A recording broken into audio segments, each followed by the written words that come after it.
अस्सलामुअलैकुम। ज़माने में वक्त बदलता जा रहा है और इसके साथ साथ बहुत सी ऐसी तब्दीलियां हैं जो कभी सोचा करते थे और अब वो देख रहे हैं। और इन्हीं तब्दीलियों में एक तब्दीली है आर्टिफिशियल इंटेलिजेंस।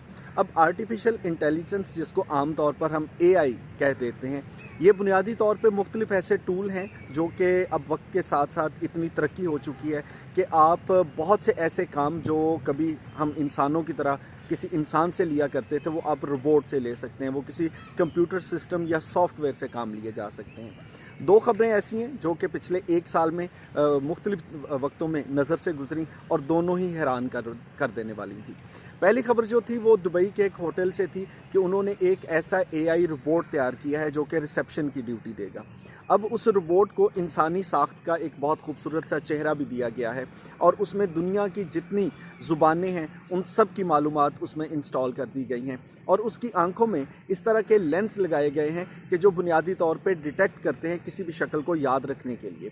अब जैसे ही आप उस होटल में एंटर होंगे, आपसे आपका नाम पूछा जाएगा, वेलकम कहा जाएगा। आप अपना नाम और उसके बाद जितनी ज़रूरी मालूमात हैं, आप किस शहर से ताल्लुक़ रखते हैं, आपका फ़ोन नंबर क्या है, आपकी डेट ऑफ़ बर्थ क्या है, ये सारी चीज़ें जो हैं वो आप उस कंप्यूटर को बताएंगे जो कि इंसानी शक्ल में मौजूद है और उसके बाद फिर वो आपका डाटा वहाँ पे महफूज कर लिया जाएगा। लेकिन इसमें सबसे मज़े की बात ये है कि आपने मान लीजिए उस होटल को विज़िट किया आज के दिन में, आज से 20 साल बाद भी आप वहाँ पे जाएंगे तो सिर्फ आपकी शक्ल देख के वो कंप्यूटर, चूँकि उसके डाटाबेस में सारी इन्फॉर्मेशन है, वो फ़ौरन से पहचान लेगा और आपको आपके नाम से बुला के कहेगा जी कि कैसे हैं, वेलकम, और आपको बता देगा कि आप इतने सालों के बाद यहाँ पर आए हैं। लास्ट टाइम जब आप आए थे इतने दिन रहे थे, फ़लाँ कमरे में आप रहे थे, ये आपकी खाने पीने की प्रायोरिटीज़ थी। अब ये एक बड़ी हैरान कर देने वाली खबर थी।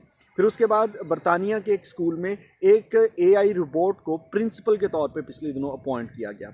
अब उस रोबोट में सारी बुनियादी मालूमात दी गई कि उस स्कूल की पॉलिसीज़ क्या हैं, सिस्टम क्या है, और ये समझते हुए कि अगर बतौर वालिद आप उस स्कूल को विज़िट करते हैं तो वो रिपोर्ट आपको आपके बच्चे की जितनी मालूमात हैं उनकी बुनियाद पर उसकी परफॉर्मेंस कैसी है, स्कूल की पॉलिसीज़ क्या हैं, आपके सारे सवालात के जवाबात दे सकेगा। अब यहाँ से बात शुरू हुई तो फिर हमें समझ आया कि ज़िंदगी में कितने माजी के ऐसे शोबे थे जो वक्त के साथ साथ न जाने भीड़ में कहाँ गुम हो गए।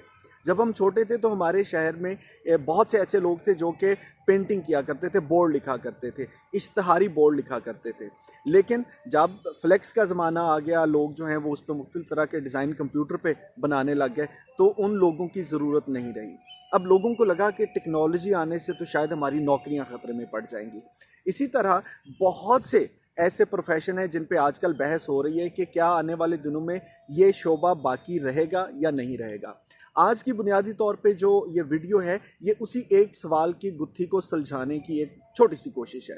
अब मुझे लगता है कि आप तारीख़ की किताबें उठा के देख लें कि ज़िंदगी में जब भी कोई नई चीज़ आई, कोई नई इन्वेंशन आई, कोई साइंस ने तरक्की की, कुछ बेहतर सूरत हाल सामने आई, तो लोगों के ये सवाल हर दौर में रहे हैं। और मैं सोच रहा था कि जब प्रिंटिंग प्रेस आया, उससे पहले कातिब होते थे जो कि कलम से लिखा करते थे। एक ही कागज़ की अगर 10 नकलें तैयार करनी है तो वो 10 जगहों पे बार बार लिखा जाता था। और जब प्रिंटिंग प्रेस आया तो उन लोगों ने भी सोचा होगा कि आज के बाद हमारी ज़रूरत नहीं रही, नौकरियां ख़त्म हो गई। लेकिन प्रिंटिंग प्रेस एक ऐसी इंडस्ट्री थी कि जिसमें अब दुनिया भर में लाखों करोड़ों लोग उससे वाबस्ता हैं। इसी तरह से जब भी एक नई चीज़ आई, वो ढोलची जो कि ढोल बजा के लोगों को गली मोहल्लों में जाके ऐलान किया करता था, अब जब आपके पास लाउड स्पीकर आ गया, पूरे इलाके में एक ही खबर नशर हो गई, तो उसको भी लगा होगा कि मेरी नौकरी ख़तरे में है, मेरी ज़रूरत नहीं रही।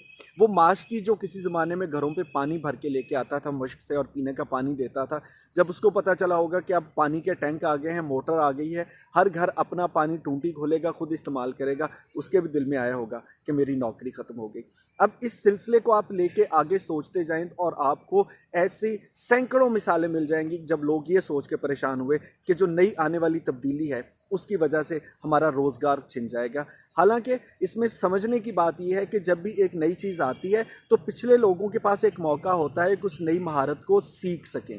अगर आप उस नई महारत को सीख लेते हैं तो फिर ये अपॉर्चुनिटीज़ भी आपके पास होती हैं, फिर आपका रोज़गार भी उसी तरह से चलता है, बल्कि आप उससे भी बेहतर रोज़गार कर सकते हैं।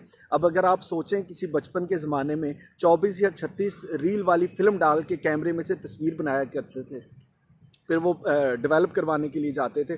तो जब ये डिजिटल कैमरास आ गए तो उस बंदे ने भी सोचा होगा कि अब तो मोबाइल में तस्वीर है, डेवलप करवाने की लोगों को ज़रूरत नहीं, वहीं पे देख लेते हैं, मेरी नौकरी भी ख़त्म हो गई।